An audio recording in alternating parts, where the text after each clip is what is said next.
My shop has pretty limited storage space, so I thought I'd start utilizing all the dead space underneath my larger tools. I figured the best bet would be open-faced cabinets with built-in shelves.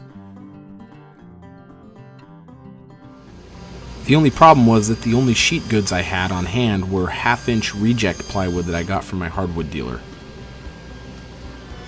The reason it's called reject plywood is because it has too many cosmetic deficiencies. It has too many knots or void fills, and it just isn't up to snuff for using in-houses on cabinets. However, just because it's cosmetically deficient, its actual structural integrity and squareness are just the same as any other plywood. And in my experience, it's usually only deficient on one side. And what you end up getting is a piece of plywood that has a beautiful finish for a fraction of the price that you'd normally pay. My biggest concern with the plywood was its thickness. It being half-inch and the cabinets being in a high traffic area, I was concerned of their structural integrity. I was concerned that cutting dados into the half-inch plywood would leave the panel weak and that I'd end up with a structurally unsound piece of shop furniture. The solution I came up with was to laminate pieces of plywood to the interior faces of the carcass. This left me with what I like to call built-out dados. I don't know if that's what they're actually called, but that's what I'm calling them for this project. Now that all the plywood was broken down and all the sheets were cut down to size, I started assembling the carcass. I used pocket holes and wood glue for the joinery on this. It isn't my favorite joinery method, but it's definitely sufficient for this build. The pocket holes did create one of the only issues I had with this build.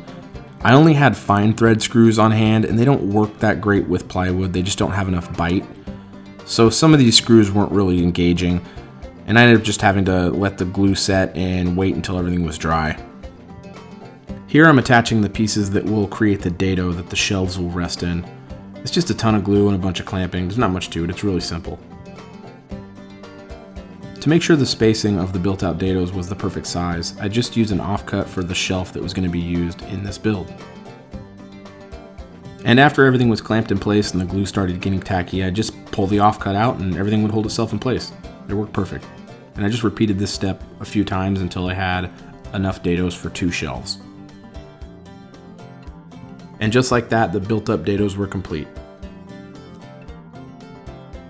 The panels I cut to make the built-out dados were a little larger than the space they'd occupy, but it was really easy to get them flushed up. I'll show you how I did it here. All you have to do is set the fence so that the blade comes just inside the face of the carcass. This will trim up any excess that's left over. I believe I learned this method from Jimmy DiResta. I honestly can't remember, but it works perfect and I've used it a lot. Next, I quickly cut down the panels for the shelves. Nothing special here, just ripping down some plywood.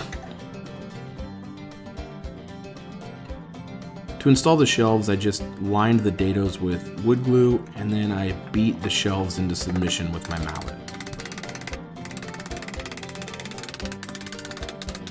Next, I got to work on the face frames. Luckily, my dad had given me a bunch of 1/4-inch poplar that I'd used on some face frames before, and I thought it'd be nice if they matched, so this worked perfect. To attach the face frames, I used Titebond 3 and the liquid clamp method. For the liquid clamp method, all you do is use CA glue with accelerator to hold the piece in place while the wood glue dries.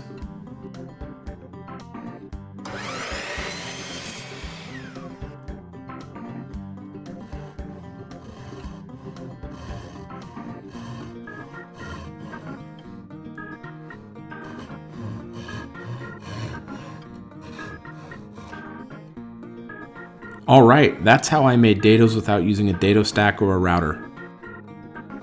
I hope you found this video helpful and enjoyable. This built-out dado method isn't a replacement for traditional dados, but it is nice when you need to build a quick cabinet for in your shop, and it's really strong. If you did enjoy this video and feel that I earned it, I'd really appreciate it if you gave me a thumbs up and subscribe to my channel.